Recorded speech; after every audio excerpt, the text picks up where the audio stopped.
Good afternoon, everybody. We're here live at the WANTAGH Railroad Station here for the Fight for Our Lives press conference.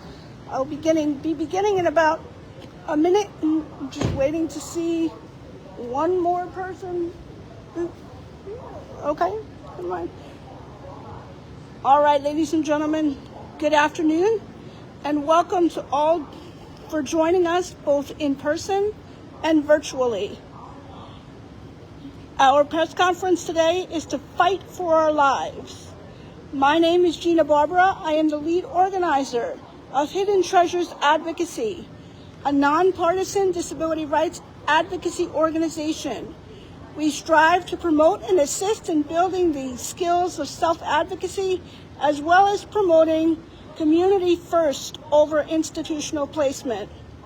As a graduate of the Henry Viscardi School 27 years ago, I learned the importance of, if you want something, you must amplify your voice. In early 2018, I saw this WANTAGH community change for the better with the installation of an elevator to gain access to the train platform instead of having to search for a station which had a working elevator. I am proud to say many advocates, as well as myself, have succeeded in ensuring access to the entire Babylon branch. As we stand united together as a community of advocates, home care workers, elected officials, New Yorkers, and most of all, Americans, once again, here we are to fight for our lives and to preserve our rights. To tell all branches of government to keep their hands off of human rights. Currently, federally, President Trump and his administration have made historic cuts to Medicaid, a program many rely on every day. To this moment, advocates still have no clue what these cuts will look like and how the disability or aging communities will be affected. Our federal government has sued the state for issues that advocates have been fighting about: the transition to a single fiscal intermediary for the consumer-directed personal assistance program. Folks, this is not a good thing for participants as well as advocates. We call on the governor to relieve Public Partnerships LLC of their duties and restore choice over profit. You have heard the alarm for years. Your response: another day, another lawsuit. For us, another day could mean death for many. President Trump recently has been attacking the disabled community by closing the Department of Education and relocating special education into the unqualified hands of the Department of Justice. I currently am a graduate student seeking an advanced certificate in disability advocacy, followed by a master's in disability studies at CUNY School of Professional Studies, and require accommodations to complete my studies. President Trump has directed his Department of Office of Legal Counsel to roll back the Olmstead decision of 1999.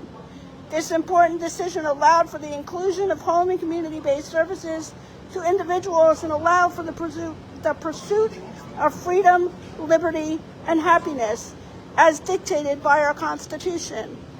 A rollback would be devastating and harmful to the physical and mental health of our fellow Americans. Also, we will return to deplorable conditions like state facilities such as Pennhurst and Willowbrook, which no human being should ever be subjected to. In a world where attendant wages are not livable, in a world where direct support staff is at a shortage, hospital staff is already short and overworked, and institutions also are scarce. If individuals cannot live in the community, where will they wind up? Think about it, Mr. President. These actions will erase decades of work.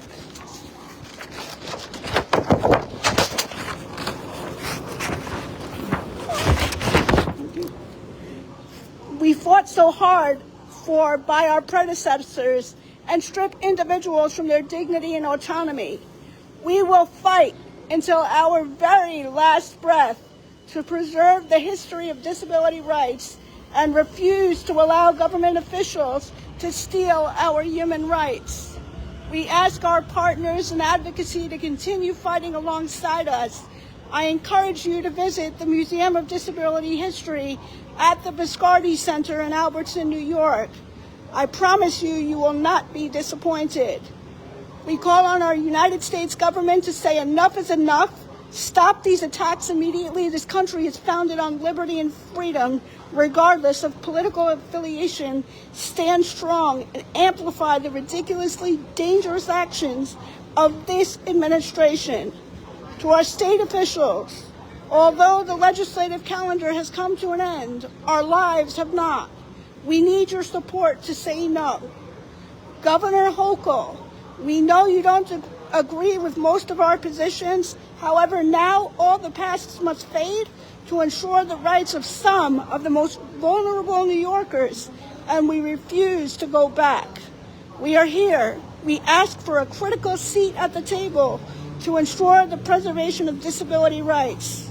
As we continue to navigate through these uncertain times, we remind everyone we must stick together and never give up, for our predecessors gave so much, so we must do the same. The month of July signifies Disability Awareness Month, and nothing would be more special than to shut these deadly threats down in memory of those like Lois Curtis, Elaine Wilson, Ed Roberts, Judy Heumann, and Justin Dart, and so many others. To all government, hands off our human rights. We may be disabled, but we surely are not disposable. We demand to live in the community and not deadly institutional settings. Our lives are never negotiable. Thank you.